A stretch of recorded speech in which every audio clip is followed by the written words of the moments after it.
Hello, everyone. I welcome you all to a very special episode of the Cosmic Matrix podcast, hosted by myself, Bernhard Gunther, and my wife, Laura Matsu, and our special guest today for the third time. And I'm really happy to welcome Paul Levy.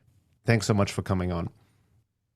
Thank you so much. I'm just so happy to be here with you guys. Beautiful. Excellent. So obviously, followers of our work know that you're the author of Wetiko, and you just released your third book, Undreaming Wetiko, Breaking the Spell of the Nightmare Mind Virus. And you have two other books on Wetiko. I'm showing them all now. Your very first one came out already almost over 10 years ago, Dispelling Wetiko, I believe. And then you have the second version, Wetiko, Healing the Mind Virus that plagues our world. So all of them are highly, highly recommended. And it is a special episode because this is also episode I just found out 111. Oh, nice. So oh wow, 111. Beautiful. Oh, that's great.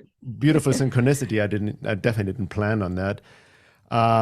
But it's a very profound book. You already sent me the manuscript last year to read through, and it really hit a nerve because you're really beautiful. I can see your own journey over the decade, basically, with these books, your own journey, your own insights, revelations, not just research, but speaking out of deep experience and going deeper and deeper. And it's a very relevant topic. Obviously, everybody understands Wetiko with regards to what's happening in the world. And what I like about your work, you really beautifully fuse, the shamanic, hyperdimensional, occult, esoteric aspect of Wetiko, other occult forces. There are other interdimensional beings or forces that infect or affect humanity, right, in unconscious ways. And it beautifully ties into Jungian psychology, shadow work, projections, and all that ties into that as well. You have a Buddhist background, and you draw from different traditions and teachings, including Sri Aurobindo's occult hostile forces. Remember the last book you cited him, Rudolf Steiner, Wilhelm Reich. And especially in this new book, and that's where we want to talk, Laura, and I want to talk to you about. You also go deeper into childhood wounding, trauma work, ancestral work, and all of that, because that's where Wetiko tags in. And that's exactly what the work, Laura, and I also do with the people we work with, or in our work, really combining not only psychological work, but this deeper shamanic work and esoteric work as well. And really, I think that's the future, psychosomatic work, combining psychospiritual, combining psychological and spiritual work. So to get started, I know you've done it probably a million times, but a lot of people are maybe new to your work, and that's good. I think more people actually are becoming more aware of your work out of necessity regarding what's happening in the world. But what is Wetiko in a nutshell? How would you describe it? Yeah, no, thank you. Well, the word Wetiko, it's a Native American term, and it connotes really, in a way, the spirit of evil.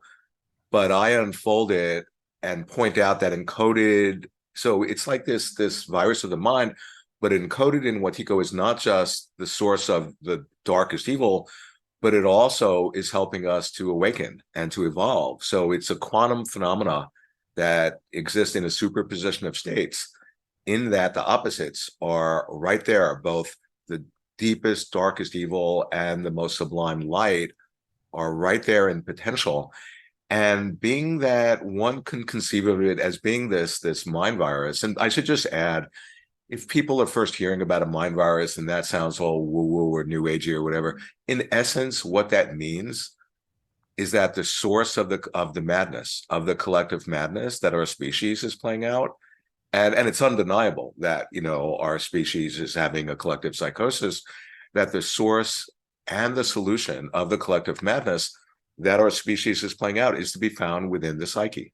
And that's a no-brainer. And it's so obvious that most people, they miss it, and they're continually searching outside of themselves for, the answer is out there, and if only this wasn't happening or whatever. And that's one of the strategies of the mind virus, is to actually distract us so we put our attention outside of ourselves. Now, being this virus of the mind, so it's not a physical virus. So, and it actually doesn't even have any independent actual existence. see, here's the paradox. Mm. So if people hear about there's a mind virus and they get all afraid, no, that's to misunderstand, because fear is the superfood for the mind virus. But if people hear, oh, well, it doesn't exist, so then I don't have to even think about it. Well, that point of view is an expression they've gotten possessed by the very mind virus they're thinking doesn't exist. And but I'm pointing out that in the absolute sense, there is no such thing as a mind virus. It has no independent existence at all, separate from our own consciousness, and yet it can kill us. So the thing about Wetiko, you see, it operates through the blind spots, through the unconscious, through the part of us that, we're always projecting onto the inkblot of the world. And, and that's something we're doing 24/7. And that's what a dream is. Because think about what a dream is a projection of the mind. We connect the dots on the inkblot, and then we impute a certain meaning. And as soon as we do that in the dream being nothing other than a reflection of our own mind, just, shapeshifts and offers us the evidence of our viewpoint.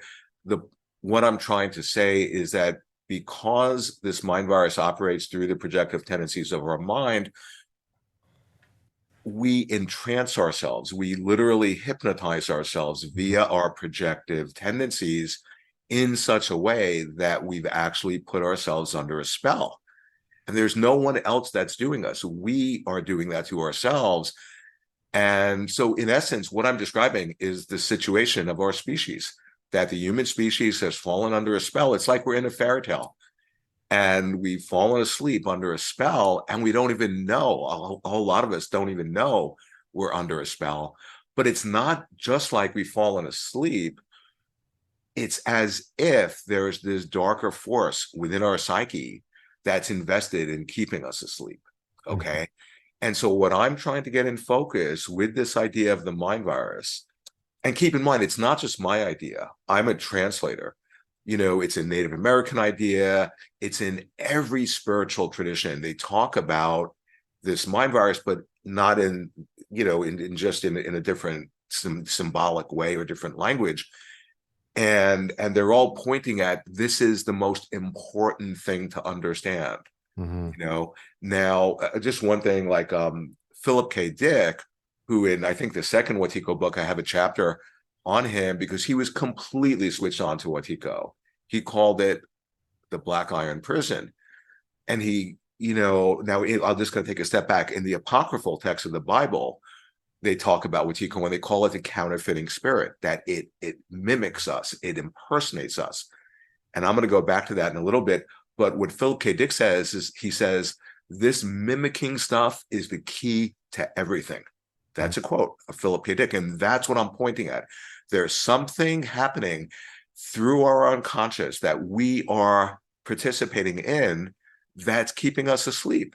And that is the source of the collective madness. And it's the source of the incredible evil that we're playing out. And that's Wetiko. And it operates on all scales, both within our own minds, interpersonally, via our relationships, and collectively, as, through the body politic of the world. And my whole work is trying to help people to see it, because it can only operate the way it does, in a covert way, and have power over us to the extent that we're blind to it, because it operates through our blind spots. But once we begin to see how it operates via, the world and people's reactions and within our own minds, then all of a sudden we take away its power and we become empowered. So in essence, that's what my work is about. Yeah. Excellent. So, key aspect of Wetiko is that, what you just described, that it creates a counterfeit version of ourselves, which we identify with, the false, right, self, so to speak, and it works through us, right? And through this identification, then we also externalize all evil and see it all out there separate from us. Right. Yeah, when people find out about Wetiko, since it operates through projection, I imagine that they see Wetiko everywhere except in themselves as well. Right, exactly. Yes. Exactly. Or like the other side, the other political side, these people, That's a very good point. Right. Yeah. And you actually, in the beginning of your new book, you have a whole chapter that there, since the release of your work over the past decade, your work has also been distorted or falsely interpreted, like oversimplification, misunderstandings about Wetiko that people mistake it just for the shadow or the lower self or just separate demonic entity, which it is not, So can you share a little bit about how do you have seen like how this concept of Wetiko is distorted and how hard it is to grasp? Because, by the nature of Wetiko, once you start to studying it, it will also counteract or interfere with trying to understand it. Can you? Yeah. No, totally. Well, the thing about Wetiko, you're so right on in that it's this formless, whatever it is, seeming entity that can take on any form so as to express itself. And over the years, I've had people who are like, no, I've found Wetiko and it's like an amoeba and it's like or a paramecium or it's like this.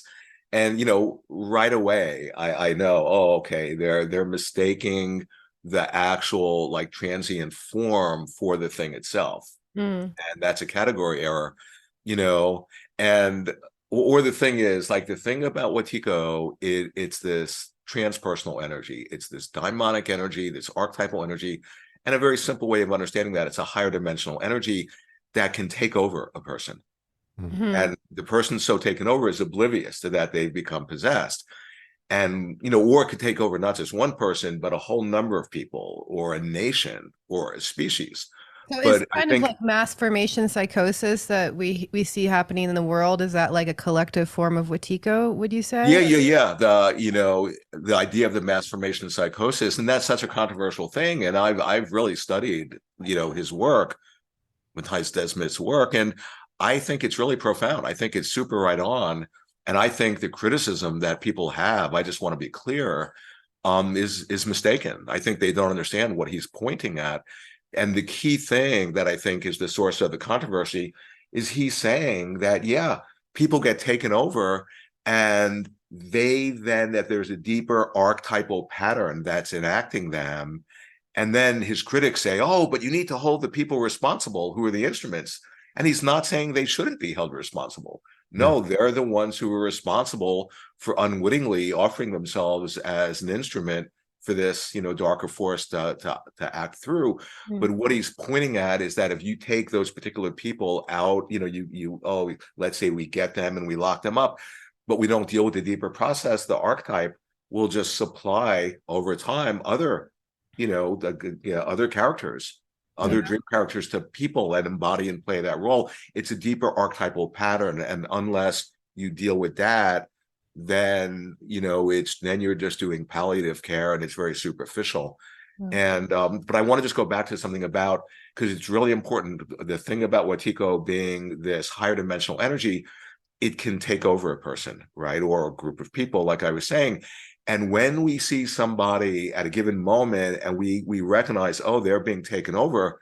So on the one hand, it's very tricky, because if we think they're being taken over and they're separate from us, well, then that point of view is Wetiko, and then we've fallen under the spell.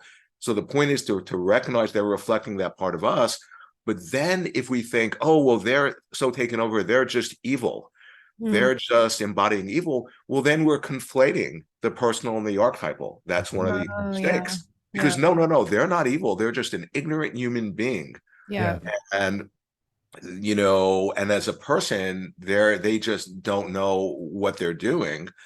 And you don't want to conflate that with, make an equivalency. They're like evil itself. No. They're a vector for evil. Yes. You want to identify them and solidify them, because then when you do that, you're feeding Wetiko. So there are all these errors that people make, or I coined this acronym. I think it's called premature comprehension syndrome or something like that. It's in the new book. PCD, premature comprehension delusion. Delusion, right. I forget my own acronyms. And what it is somebody will start talking about Wetiko, and it's like, I've written 3 books about it because it's so profound. And I'll get like 15 seconds into my intro, trying to explain this unbelievably profound multidimensional concept, and the person will go like, no, I understand, I get it. and then they've just foreclosed any possibility of actually really taking in the profundity of what I'm trying to point at. Yeah, that's fascinating. People talk a lot about Wetiko without actually having really studied what it is to begin with, really understanding your research and deeply and within themselves. I mean, that's a story of my life as well, of my work. People read a headline or a paragraph and then think they already know what it's all about, strawman arguments out of context and all of that. And then especially for Wetiko, because it is so tricky and so intelligent, has its own intelligence itself, it will dilute and make itself, distort the mind of somebody trying to examine it. But a very important part was Laura just mentioned, and you just confirmed, this is a very key aspect. Because like you also mentioned in your work that Wetiko's favorite strategy is to think that the problem is outside of us, right? Well, the real problem is the misconception of who we are, number one. And then what Laura mentioned as well, and I can see it as well, we always, especially in the truther community or like people who are more aware of the world, it's always externalizing of evil. It's all out there. It's nothing I'm fine, I'm good. It's all the evil psychopaths out there. But, these are people who are not really engaged in any inner work, let alone shadow work, psychological work, trauma work, let alone understanding how Wetiko may work through them. And I have to see within myself, when I dive deep and I have my triggers, I have my traumas where Wetiko tags in, and I can see sometimes how Wetiko works through me in when it comes through. And I have to, that's just, but by this awareness, you can use it as a teaching function, so to speak, because it highlights your issues I've found. But I think that is very important that we do not just externalize. And like you said, all the evil, especially if you just see it from a material way of just people, it's just focusing on the symptoms rather the cause. Yeah. And then over circles and circles. And so, you mentioned in the new book, Alice Miller wrote to you, right, about how, who wrote, for those who don't know, she wrote Drama of the Gifted Child. And, she pointed out that childhood wounding could have been behind Wetiko, which then you further explored in a chapter in the new book. And I'm just curious, so, because if Wetiko is related to childhood abuse, does its voice then typically take on the traits of the abuser? Like, does that become a potential manifestation of it? Like, so if you had a very critical parent, you get this internalized voice of the inner critic, because you also mentioned that Wetiko manifest differently depending on the individual, right? And depending on what the complexes of their psyche are. So I'm curious if you've seen that happen in people, if like the Wetiko taking on the particular form. Well, there's a couple of things about that. So on the one hand, I think it's the first chapter in the book, I point out that, because I've been for years contemplating, like, what is the origin of Wetiko? Is it some sort of collective trauma that happened to our species? Or, some people think, there's these negative ETs, and I'm open to all of that.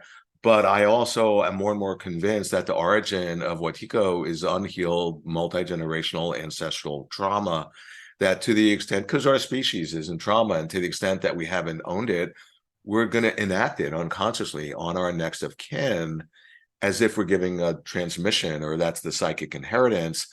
And, to the extent that our kids, then they're, carrying the trauma. And if they don't do their inner work and integrate it, they're gonna be compelled. They can't help but to unconsciously act out their unintegrated, unhealed abuse issues and traumas and wounding on their kids, and it gets passed down the generations. And I just want to connect this. In the collected works, Jung talks about that evil regenerates itself over the generations. And that's important, because this is what he's pointing at. Okay, that we are actually unconsciously colluding and participating in, enacting our abuse, the evil of the abuse, and transmitting it to the next person who becomes the lineage holder. And it just gets passed down the lineage till somebody has the awareness and the courage, to stop, to break the chain. But I want to also point out, so that's happening in a family system, but it also happens in our world, where we then, this world there, it's not safe to just be ourselves and share our light and express ourselves, because we'll get censored, we'll get deplatformed, as you guys know, as we all know. And what happens when that's the culture that we're living in, that control system gets internalized into our psyche and gets pushed down into the unconscious to the point where we then become our own control system. And we then unconsciously shut down our own voice. And so we then have internalized the voice of the abuser, of the oppressor. And then there's no one else who has to like do that to us. We've done that to ourselves. And that's why the corollary of that is the profound importance of connecting with our creative self and expressing that. That's the medicine. Yeah, because I almost see it in myself, you know, like I have this very creative spirit connection to the daimon, as the Jungians would say. But Right. then there's this extreme inner critic voice, which is built off of experiences of childhood that just comes in and attacks me every now and then, you know, and it's Right. vicious. And I think that's basically how Wetiko, I've seen it in the people we work with, manifests. This is like it becomes either an interject, so it's the voice of their abuser beating themselves up, or if it becomes deeply unconscious, they then project that abuse onto other people in the same way that they were abused, yet they're Right. typically unconscious of it, and they're like, no, they deserve this, they're evil, you know, and it just Right. becomes this constant shadow dance. Yeah. Yeah. Yeah. And if I could say one thing about that, what you just said is important is that, you know, what I've seen in the work I do with people, whether one-on-one or in groups, is that as they're in the, you know, the process of healing, invariably that abuser, that inner abuser, has to actually show up through them. But if they become, you know, possessed by it and acted out, you know, that's hurtful to the other person or to themselves or whatever. But if they're able to access that in a homeopathic dose, when I say homeopathic, it's like this bite-sized bit that they can actually metabolize. And so it's almost like then they're experiencing the abuser from the inside, because that's actually helping them to recognize, oh, that abuser is me at this point. Yeah, it happened historically and it had gotten dreamed up externally, but now I've internalized it. And now there's no external, you know, abuser or oppressor other than myself. And if it's homeopathic, if it's a homeopathic dose, then they can actually assimilate it. And I see that again and again. Yeah. So basically, in the sense, how we can turn off Wetiko, or in terms, not let us influence us, or heal the Wetiko mind virus through ourselves and in the world, is on the fundamental level to engage in shadow work, you know, to make our shadow conscious, to face our trauma, our childhood wounding, and heal that and reconnect to our true essence and soul, right? Because when we are traumatized, we develop a false self as well. We compensate, right? All the, you know, through the trauma. And Wetiko's aspect is also identification with the false self, with the counterfeit. So we're thinking we're that, and then as long as we're unconscious of our trauma or our shadow, we just experience it externally or project it externally, right? And you know, basically, since all is one, I mean, all the conflict, the polarization, and the horror we see in the world is also a mirror of the conflict within ourselves, of the battle of the ego versus and that's and what you're saying. So on the one hand, you know, the shadow thing is super important, but I want to differentiate it. It's not, you know, there's the personal shadow, you know, our own stuff, and then there's the archetypal shadow. And you know, and not everybody is strong enough to deal with that, you know, but those of us who are called to do that, you know, and that's sort of that archetypal shadow, that's the evil of mythology, and like the evil, it's a transpersonal evil. And you know, and that's only something if you're called, like people who are called to be healers or shamans or teachers or creative artists or whatever, they're fated to come to terms with that deeper level of trauma, of the archetypal shadow. But up until then, you know, yeah, we have to, you know, that the doorway into the archetypal shadow is through the personal shadow. Yeah. Because, you know, like a mistake I see people making is they want to go right to the archetypal, the, you know, the deeper dimension of stuff, and they go around their personal issues. No. You have to first really go through your personal shadow, all of that, you know, to get to the deeper, you know, sort of mythic archetypal patterning that's playing out. And then what you also said, which is a key thing for helping to heal Wetiko, is having the recognition that what's playing out in the world is somehow reflecting what's actually happening inside of our psyches, Yeah. and to begin to see that, that's to begin to see the dreamlike nature. Yeah. Because, and when I say the dreamlike nature, think about you're in a dream, whatever's playing out in the actual dream is actually, it's nothing other than a reflection of what's going on in your mind. So as you begin to see the correlation between the outer and the inner, that's when you begin to see the dreamlike nature. And seeing the dreamlike nature, actually, it connects you more with this incredible creative agency that we've mostly been unconscious of. So Wetiko is like an archetypal form of evil, essentially, right? And then it expresses Yeah. itself Oh, in yeah. No, form. definitely. I would say that, I mean, it is one way of describing sort of the archetype of evil. Yeah. But the thing I'm pointing at, and this isn't me, this is, so many people have said this before me. I think of, in the collected works, Jung makes it very clear. He says that it's as if God has placed this special purpose in evil, that it's revealing to us something that is most important for us to know, And he also says, the big problem of our time is that we don't recognize what's happening in the world. And then he clarifies, he goes, what's happening is that the darkness of the soul is becoming manifest, the darkness of the unconscious, Yeah. And that's informing the evil. And if we just turn away or project it out there, or, because the thing about Wetiko, it's a form of being blind. So if we turn that blind eye towards, the darkness, us doing that, us being like an ostrich, is itself feeding Wetiko. And that's why the importance of seeing it. Yeah. And also, if you split off part of your shadow, it can grow. Carl Jung said it grows to godlike proportions. But Right. I also see the power of archetypal evil, because for people who are kind of new to shadow work, if you identify with an archetype, it's actually more powerful than you. And you can have a strong tendency to get taken over by it, Yeah. And then you become inflated. And then all of a sudden you've lost touch with just being a human being. Yes. And that's the danger. I see that with people doing plant medicine. Yes. They'll have like this profound experience of the higher self. And then the next thing you know, they're telling everybody what they need to do. And they're like, no, I'm the enlightened one. Yes. Because instead of cultivating a relationship with the higher self, they've identified with it. And identified with the archetype. Yeah. Yeah, with the archetype. And that's a form of psychosis. I mean, really.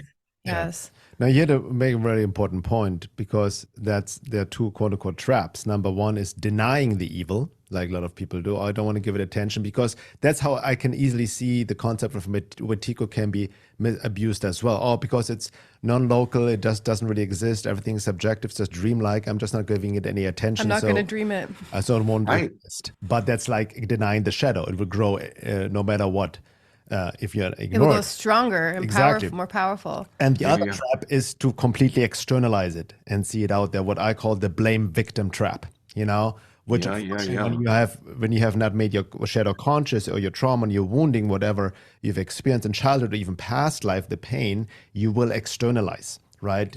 And the thing is, by when people say, oh no, I'm just going to, I'm so familiar with this. I have one of the biggest new age bookstores in the country is blocks from my house.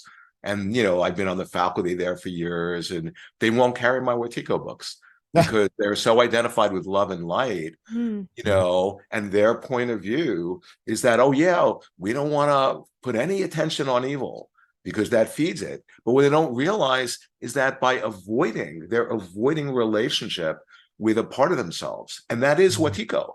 So they are unwittingly, see, that's the elusiveness, and just how tricky it is dealing with evil by them, and they're good, kind, spiritual people with the best of intentions, but by them saying no, I don't want to focus on evil, they're unwittingly offering themselves into evil's hands. And then so there's that, and then there's the externalizing it, the projecting, because the whole dynamic of projecting the shadow, I talk about in my work, that's the psychological dynamic of, that underlies Wetiko. Yeah. Jung calls projecting the shadow the lie. That's what he refers to it as in his work. And who is the liar in the Bible? It's the devil, And so the thing, and just to do a little thing about association with the devil, there are two things. Like one is, something like, oh yeah, his great, the idea that he can convinces us that, there's no such thing as the devil, that's the, one of the strategies. But the other strategy is that he convinces us that there is a thing as the devil, that it's such a paradox trying to wrap our mind around like this nature of evil, because some people, like you were saying, think, oh, evil doesn't exist, so then I don't have to put my attention on it. Well, it's like if there's a cholera epidemic in the next town, and if we just say, oh no, it doesn't exist, it's all a function of my imagination, I'm not going to put any attention on it, well, then you'll be killed, Yeah. So we have to understand the nature of the beast that we're dealing with is basically the point.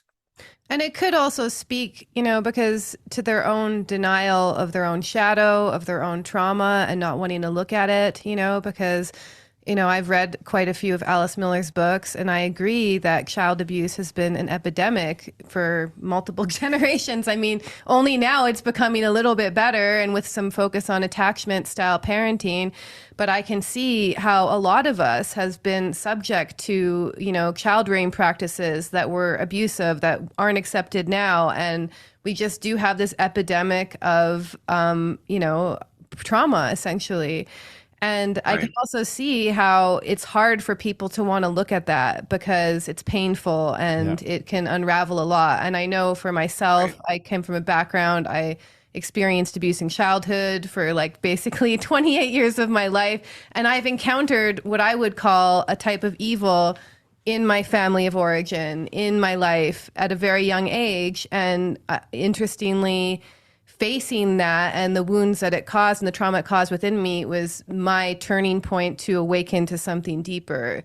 Like it's almost like it kind of pushed me to the brink of really seeing the state of humanity, but then it pushed me towards God as well. And I think that's kind of what you're pointing at, is that through facing this evil, this archetypal evil, we can actually rediscover our true nature, but it's not, it's actually through facing it that we can do that.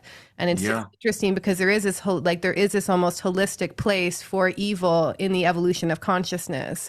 It almost kind of, it's like the tree that doesn't reach to hell can't go to heaven, like Carl Jung said. It's like the deeper that we can really understand personal evil, the evil we've been subjected to, and then archetypal evil, the deeper we have a chance to truly awaken, I think. Yeah. Well, it's what you just described is so much the same with me. It was having a direct encounter with evil when I was younger that radically, just reconfigured my whole life.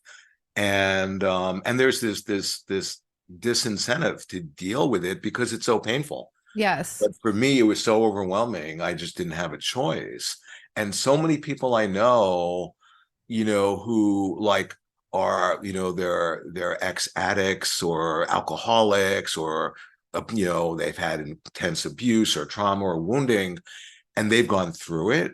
And they'll then come across my work and they'll right away get what I'm pointing at. But people who haven't dealt with their trauma and are just very happy in the mainstream consensus reality, they'll come across my work and they'll be like just totally baffled, going like, what is this? Like, it just seems crazy. A mind virus? What? Yeah. So it really is this going through an initiation of having our encounter in our personal lives with some form of darkness or pain or suffering that seems to really sort of refine us in a certain way and make us really receptive, to understanding this deeper level of stuff that we're trying to shed light on, Very interesting, because what you shared before is also important to note that we cannot jump any steps, spiritual bypassing, for example, from your personal shadow first. I see a lot of people, well-meaning people in the truther community and want to speak out truth, but like eradicating evil in the world, but their whole life is in shambles. right? And Right. and then Or not they're take projecting their pain onto the operating world and externally. thinking, yeah. But at the Right. same time, we want to help the world. We want to get the knowledge out about Wetiko, about, and Laura and I, what I do in our work. But what you mentioned before, there's a higher law. The psyche has its own healing timetable, and there are different levels of evolution because, like you said, not everybody is ready for the shamanic work, because doing deep shadow work, trauma work, facing Wetiko in the world and within yourself requires a certain strength of soul, even a certain ego strength, I would say, to go there.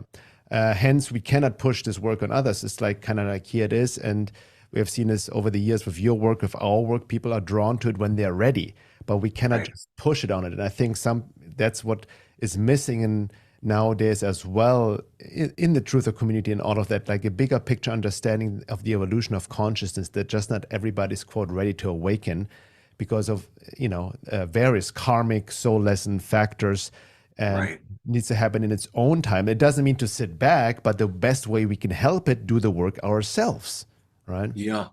Well, the thing is, it's funny because I had talking about trauma, this overwhelming trauma that almost killed me and it destroyed my entire family, and I'm still dealing with it, and it's 40 plus years later, and there are some people who are like, "What? You haven't healed yet? You're still dealing with it?" Like they're privy to the to the divine timing schedule. And and I mean, I don't know what to say to them when they say that. It makes me sad, but yeah, there is a timing that isn't just of our own making. And I'll see it in myself where I'll be working with somebody and I'll have the hallucination that, oh, I see just what they need to understand, and oh, if they only really would get this, they would be healed and free. And what invariably happens, I'll try to offer that to them as like my gift to them, and typically they won't receive it. And then I can easily get into judging them or whatever. But as I've unfolded that, I realized, well, wait a second, no, that's my own arrogance. I'm not in a position to know what they need to understand. It could be they haven't hit bottom yet, and maybe they're on a different timing schedule, and it could be maybe I just need to be present and accepting with where they're at. And so, yeah, it's easy to fall into that from both points of view. Yeah. And maybe even, the encounter with Wetiko, the encounter with this kind of archetypal evil, maybe we're not meant to fully heal it. Maybe it's just this ongoing inner teacher that we use, and it's never eradicated within. I mean, it won't be eradicated unless it's eradicated collectively. That's kind of what you're suggesting in the title of your book, right? We have to collectively undream it in order to completely undo it, essentially, right? Yeah. Well, it's a really interesting question because, is it ever going to go away? And I see in theory, yeah, when our species awakens, when a sufficient number of us, like the 100th monkey thing, and when we awaken, yeah, then, that can change the deeper quantum field, the collective unconscious, and we can dream up a world that's Wetiko free. That is true, I think, in theory, and possibly in practice. But up until then, I just love your image of Wetiko is like our teacher. And it's actually showing us stuff about who we are. And it's not just showing us, oh, yeah, you have this darker part in you, but it's showing us our light. That's the paradox, that the more we integrate our shadow, the more we are able to access our intrinsic light, I mean, and yeah, the thing about Wetiko is it's catalyzing our evolution as a species. Yeah. No, it's fascinating. Even like, it's a very good point, because even what is that paradox you see over the past 3 years with this attempted enslavement of humanity, what we see worldwide, medical tyranny, the insanity, the mass psychosis, all of that, it did trigger an awakening. We see it in our work with the people we work with. People all of a sudden are more receptive to what I've been writing. My work has been for over 20 years. They're more receptive to Wetiko. It forces them to focus on what truly matters, right? They're more open to the inner work. It comes through actually challenges and hardships, relationships severed, family, friends, and all of that suffering. But that's the fertile ground, the ferment. Wetiko is the ferment for the evolution of consciousness. So it does awakening. And I think what you said with, I remember the mother of Sri Aurobindo's partner said, that these hostile forces, they're as necessary as long as we haven't fully surrendered to the divine and spiritualized our being. And that's just, that's the function of the cosmos, Yeah. right? To go deeper, to connect our essence and soul. And I think we've been tricked. And that's, I think, also dogmatic religion has also been infected with Wetiko, and specific, let's say, very fundamentalist Christian teachings when they are completely externalize evil. This is devil, this is the Satan, and you just accept Jesus is fine, like almost creating this duality when it's not a specific duality at all, actually, right? Yeah. And almost being taught that this is something we need to destroy, we need to get away with evil, we need to kill all the psychopaths, we need to gas them, whatever, you know what I mean? Yeah, That yeah. itself is an aspect of Wetiko. Of course it is. Yeah. Yeah, and by thinking we need to kill all the people who are, then we are at that moment, we're offering ourselves, we're literally possessed by the very evil that we're trying to destroy. That's an example of how we actually, the projective tendencies of our mind, we've actually, hypnotized ourselves. Yeah. And one way to really, I trip out on this all the time. In a dream, if you're holding a viewpoint, what is the dream but a reflection of your mind? So the dream then offers you all the evidence confirming, the seeming objective truth of your viewpoint. So then you become more fixed in the viewpoint, seeing it through that lens, and the dream just will instantaneously, in no time at all, just give you all the confirmation, that proves your viewpoint. And it's a self-reinforcing feedback loop in which you've entranced yourself. And that is a way of describing Wetiko. And yet there's no one else doing that. We are doing that. We have this superhero power of co-creating reality.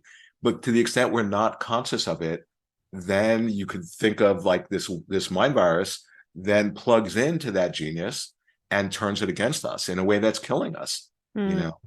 So, are you going to say something?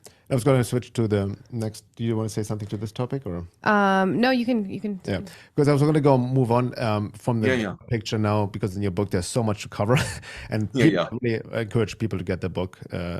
Absolutely, I will link to it in the info section. But from the bigger picture, collective, you have a whole chapter on relationships. Very important, very fascinating, and how Wetiko plays out in relationships, especially close, intimate relationship, family, and so forth. And I think it's very important because relationships have been severed a lot over the past few years. We are more spending time on social media, and all there is relationship, how we relate to anyone. So can you share a little bit about how Wetiko is easily infects relationships and even creates problems? You have a whole chapter, or gave an example, creates problems where there are actually no problems. Right, sure. Well, no, I would say that the major channel that Wetiko operates in our world is via our relationships with each other, with our own selves, and, just think about, there's a relationship, whether it's an intimate relationship or a close friend relationship, and everything's, zen and chill and harmonic and good, and they're all connected. And all of a sudden, something will happen and there's a misunderstanding, or they feel hurt, or they feel separate. And, one way, and this can spiral out of control to the point where it can destroy the relationship, and then people get divorced or whatever. And, one way to think about it, is who we are. We have this multiplicity of selves, right? We're like a full spectrum hologram. But then, say if I'm in trauma, right?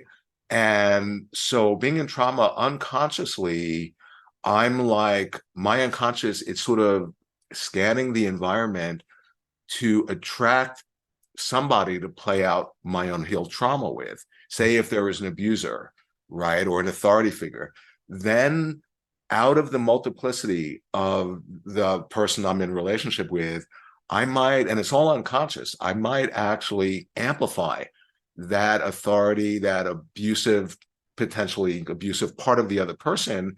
And that's the part that I'm unconsciously invoking. And then by doing that, I'm actually making it more probable that that abusive part of them, even if it's 1%, might actually play out and manifest. And as soon as it does, now I have evidence that they're the abuser. And so then I concretize them as being that. And then I'm seeing that's the whole of them. I've forgotten all of the other parts of them. And what I'm describing is that that person is dreaming. They have literally dreamed out their unconscious trauma via the medium of their relationship. And now the person who's the recipient of that projection, if they're awake, they might understand, oh yeah, no, this person is just projecting their unhealed trauma. I can play this out with them in a way that can help them. But what typically happens, you see, when we see the unconscious, and this is important, being the unconscious, like Wetiko, it's non-local. So it's impossible to see the unconscious without your own unconscious getting activated. Okay. In the same way, it's impossible to see Wetiko without the Wetiko in you being activated. Then it becomes a question, okay, what do you do with the unconscious part of you that's gotten activated? So the recipient of that projection, who's now being projected on that they're an abuser, if they deal with what's getting, triggered in them, it's sort of like, like this transference, countertransference thing, therapy. Projective identification too. Yeah, it just opens up a whole deeper psychological dynamic. But if all of a sudden, if they're not able to metabolize in the moment, and who is, because, this is all happening via the medium of the unconscious, they might react to being projected on that they're an abuser, which will just confirm to the other person the truth of their projection. Yeah. And so then that even makes the first person, who is the projector, even more certain. Oh, that you see this person. And so, in other words, what I'm describing, they're going to be unconsciously enacting their unhealed abuse via the medium of the relationship. Now, that's not necessarily problematic. That's great if there's the container, the alchemical vessel, and they can actually have the meta awareness of really just contemplating, wow, I feel right now we're dreaming and you're playing the role of the abuser and I'm reacting, and this makes me remember what happened with my father. And then it becomes a gift where they can really assimilate their deeper shadow. But if they don't do that, then it can just more and more amplify to the point where they get into a fight, where they concretize each other in these roles. It gets polarized. Then they feel hurt and misunderstood and separate, and they could break up. I mean, that's just an example. And I think everybody has experienced that in one form or another. Yeah. And it seems like, I know from our own conflicts when Wetiko gets activated, that it takes a really strong sense of being able to withdraw your projections, to not respond in the moment, to not get infected by the projection, and identifying with the projection that someone's projected on you. So someone says, oh, you're really angry, and then you become angry. It takes a really strong sense of both self-awareness of what's happening, and I would say even strong psyche to sit with those projections. And almost, because, one thing that comes to mind is Carl Jung talks about withdrawing our projections and resting in the house of the gathering, where we gather up all the projections and kind of rest in that space. Right. And what I've seen psychically, it's quite intense to withdraw those projections and be with it, because then you realize what you're projecting on the outer world is actually within your own psyche, and you have to kind of sit with that energy and get to know it. And it's not easy, especially in the moment of conflict, when nervous systems are activated. Oh, it's not easy at all. But I can see that, exactly, because exactly how you just described, Paul, because when we get a conflict in general, you easily get triggered, something gets activated, your own trauma, inner child, and it's very overwhelming emotionally. So it's easier said than done, right? To kind of stay objective, but if you can do that work and stay aware and understand what's going on, to see how Wetiko almost takes over. Right? And you see this fascinating, because interpersonal relationship, we have that, and then you have the body politic. That's also a mirror of interpersonal relationships. Right. I even like to go back to, I want to talk about this later too, more in the second hour, about the left versus right political domain we have right now. You know what I mean? Right. Woke left versus the conservative right and whatnot, and everybody has the issues and whatnot, but they're extremely projecting on each other, almost creating the other one as we go along. Yes. Right. And Yeah. Oh, like, And then this is identification. so for example, one thing we've seen is like everyone was talking about the Christian nationalists, the white supremacists over the past, I guess since 2016. And we've actually seen the rise of that movement on the right become stronger and stronger, almost as if they accepted the collective projection. Yeah. A part of them obviously identified with Right. it, and it's actually made it become stronger through the projection. Yeah, exactly. Yeah. And then just one thought I'm having as you're describing this, it's just really important for people who are in the role of teachers, like us, for example, and I do this as often as I can to show people, look, I get triggered and I'll project, and this isn't just something like, oh, I'm all enlightened and I'm like above the fray.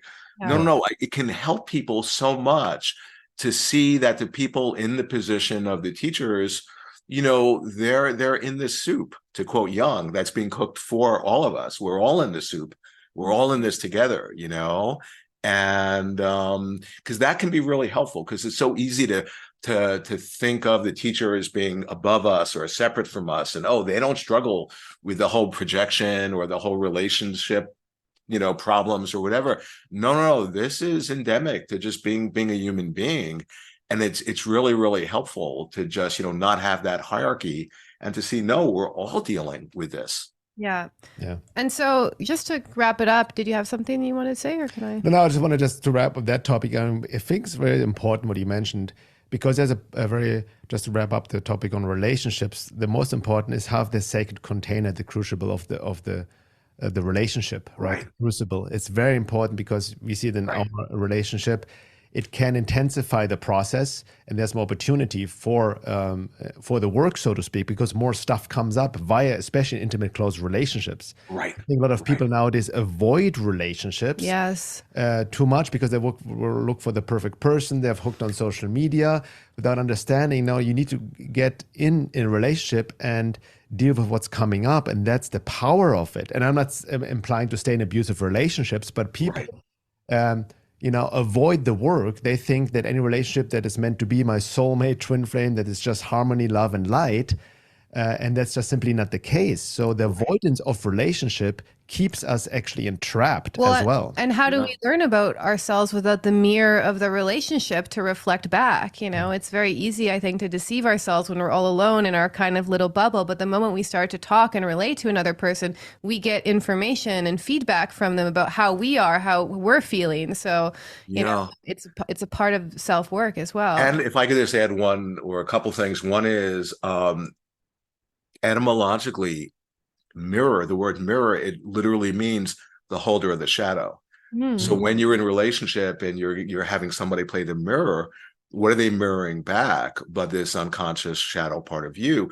And one other thing about that, it's if somebody is single and they're acting out their unconscious, and or they're acting out their shadow, they can see it at a particular moment, but it's easy for that to become an idea of their shadow instead of a real direct experience. But if that person is acting out their shadow and their partner sees them acting out their shadow, and they see that their partner is seeing them acting out their shadow, that activates a process in their psyche where they realize their shadow realizes they're being seen. And that radically is a different experience than when there's no other witness, outside of them. And, so that's also the benefit of being in a relationship, is that it just really, can activate a deeper dynamic in our psyche. Yeah, so just to close up the first hour, I just want to touch on what you said earlier. So Wetiko is really identifying with the false I. You've also called it this counterfeiting spirit. So in order to be free of Wetiko, we essentially need to understand the true self, our true nature. And it seems that we also need to be able to have that ability to self-observe, to observe Wetiko as almost like this separate sub-personality within ourselves, not identify with it, but just observe it with compassion and see it within ourselves and how it acts out in our relationships without projecting it outwards. That essentially, right? But even there, when I'm seeing, say, I'm seeing Wetiko, I can easily then identify with that eye. Oh, I'm seeing Wetiko, which is then I fall under the spell of Wetiko. So it's really tricky what you're pointing at, but you're absolutely like, right on in that developing, that meta awareness, that is the perspective of the self, of the higher self, in that it's not identified with any perspective. And and it's just open like space, and it's helpful to objectify Wetiko, and that we can get into that maybe the second hour. But like one other thought I was having too is that when I'm in relationship with someone and I'm tracking the Wetiko in them, and I'm watching, oh wow, Wetiko's in their driver's seat, the Wetiko in them tracks that I'm tracking it. And it will do everything it can to take them away. Even just psychically when you start to track it? Oh, totally. I don't even have to say a word. Oh. I've learned that, when you're tracking Wetiko in somebody else, they might have no idea that you're tracking it, but the Wetiko in them knows. Wow. And I've seen this again and again, right as I'm getting closer to like flooding light on it to the point where it'll become unemployed. All of a sudden I have a class on the night of the group. I can't make it. Sorry. See you later. And they're out of here. That's interesting. Yeah. So there's so many different aspects of this that, are helpful to just bring to the light. Interesting. Yeah. Beautiful. Thanks so much, Paul. So on the second hour, definitely want to dive deeper, especially you into your book, also interesting Wilhelm Reich's concept of the murder of Christ. Right. I want to talk about that. I want to also talk more about the polarization of our times, what we just hinted at, with the mass psychosis, the left, right, the vaxxers versus anti-vaxxers, all of that. You have a whole chapter, very fascinating, on the battle for our angel. That's I really want to talk about. The daimon, and Rudolf Steiner talks about the angel, the necessity to connect to our creative spirit, right? Creativity within. And also you talk about towards the end about AI, transhumanism, and technology, right? The age of materialism, and how this is also can be easily, obviously, taken over Wetiko, the murder of our soul, or dislodging of our soul, and so forth. But do you say something? Yeah, we can close off. Close off. Yeah. So for anybody, I want to give shout out an amazing book, Undreaming Wetiko, the third book in the series, Breaking the Spell of the Nightmare Mind Virus. Obviously linked to it in the info section of this podcast. And your also website, it's awakeninthedream.com. Right. All right. That's awakeninthedream.com. Awaken in the Dream. You can find more about Paul's work, articles, and many other videos as well. Is there anywhere else people can contact you, or any events coming up that are special? Not really. No, I just did the book release, and if they want to contact me, there's a way of doing that on the website. They send me an email, and I hope people go to the website, because there's just a ton of articles and videos, and interviews. I just want to get this work out, and it's not monetized. I mean, people can buy a book or book a session, but everything else is free, because this stuff that I'm tapping into, I mean, it's healing me, and it's medicine, for all of us. And I'm just wanting to get it out. Beautiful. Thanks so much, Paul. And anybody who wants access to the second hour, is not a member yet, can go to my website, veilofreality.com. You have access to all the second hours of all the podcasts. And we'll be right back. Thank you.